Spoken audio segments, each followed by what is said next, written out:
सत्संग जी बड़े प्रेम से कहना धन निरंकार जी। तो सत्संग जी आज की जो साखी है उसका शीर्षक है परमात्मा और किसान। तो सत्संग जी जो भी परमात्मा हमारे लिए करता है वह हमारे अच्छे के लिए ही करता है। बस हमारे मन के बीच ही एक शंका होती है कि अगर दुख आ जाए तो हम परमात्मा का शुक्रिया नहीं करते और सुख आ जाए तो हम परमात्मा को याद नहीं करते। इसलिए सत्संग जी जो भी परमात्मा करता है वह अच्छे के लिए करता है। अगर वो सुख दे रहा है तो भी हमें मुबारक है, अगर वो दुख दे रहा है तो भी इसका शुक्रिया ही करना चाहिए। तो आज दास एक साखी के माध्यम से आप सभी को ये कहानी पढ़कर सुना रहा है। आप सभी संतों के चरणों में अरदास है इसे लास्ट तक ज़रूर सुने। और जो भी संत महात्मा दास के चैनल पर पहली बार हैं तो इस चैनल को सब्सक्राइब करें।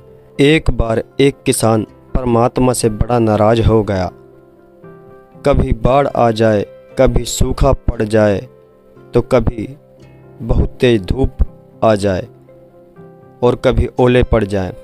हर बार कुछ न कुछ कारण से उसकी फसल थोड़ी खराब हो जाए। एक दिन बड़ा तंग आकर उसने परमात्मा से कहा, देखिए प्रभु, आप परमात्मा हैं लेकिन लगता है आपको खेती बाड़ी की ज़्यादा जानकारी नहीं है। मैं आपसे एक प्रार्थना करता हूँ, आप एक साल मुझे मौका दीजिए। जैसा मैं चाहूँ वैसा मौसम हो, फिर आप देखना मैं कैसे अन्न के भंडार भर दूँगा।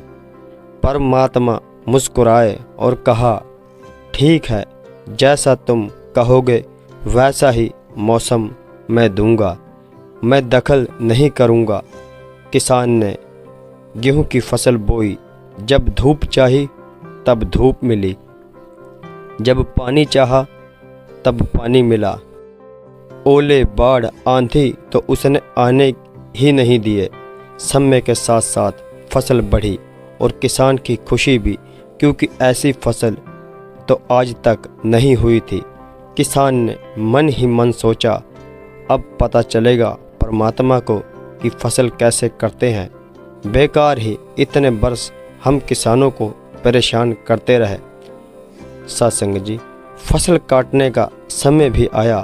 किसान बड़े गर्व से फसल काटने लगा, लेकिन जैसे ही फसल काटने लगा एकदम से छाती पर हाथ रखकर बैठ गया। गेहूं की एक भी बाली के अंदर गेहूं नहीं थी, सारी बालियां अंदर से खाली थी। बड़ा दुखी होकर उसने परमात्मा से कहा, प्रभु ये क्या हो गया। तो सत्संग जी तब परमात्मा बोले, ये तो होना ही था। तुमने पौधे को संघर्ष करने का जरा भी मौका नहीं दिया। ना तेज धूप तपने दी, ना आंधी ओलों से जूझने दिया। उनको किसी प्रकार की चुनौती का एहसास जरा भी नहीं होने दिया। इसलिए सब पौधे खोखले रह गए। जब आंधी आती, तेज बारिश होती, ओले गिरते, तब पौधा अपने बल से ही खड़ा रहता है। वो अपना अस्तित्व बचाने को संघर्ष करता है और इस संघर्ष से जो बल पैदा होता है वही उसे शक्ति देता है, ऊर्जा देता है, उसकी जीवटता को उभराता है। सोने की कुंदन बनाने के लिए आग में तपने, हथौड़ी से पीटने, गलने जैसी चुनौतियों से गुजरना पड़ता है, उसे अनमोल बनाती है। उसी तरह जिंदगी में भी अगर संघर्ष हो, चुनौती ना हो तो आदमी खोखला ही रह जाता है, उसके अंदर कोई गुण नहीं आ पाता।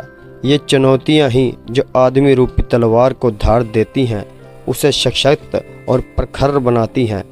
अगर प्रतिभाशाली बनना है तो चुनौतियों को तो स्वीकार करना ही पड़ेगा, अन्यथा हम खोखले ही रह जाएंगे। तो सत्संग जी अगर ज़िंदगी में प्रखर बनना है, प्रतिभाशाली बनना है तो संघर्ष और चुनौतियों का सामना तो करना ही पड़ेगा। प्यार से कहना धन निरंकार जी।